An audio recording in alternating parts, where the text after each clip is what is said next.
mưa sắt ska mưa hôi này cá pì trời tiệt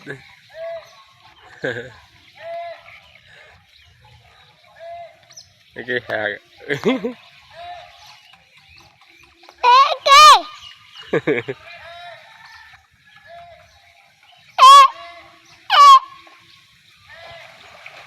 tao à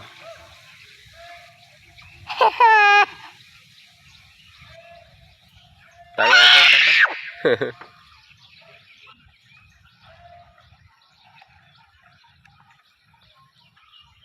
tao cho tiền ra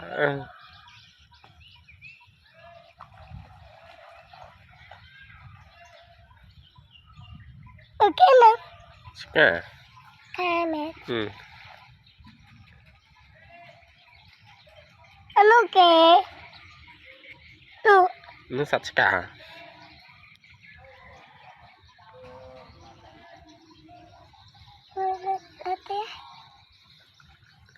tiền về nữa tao ấy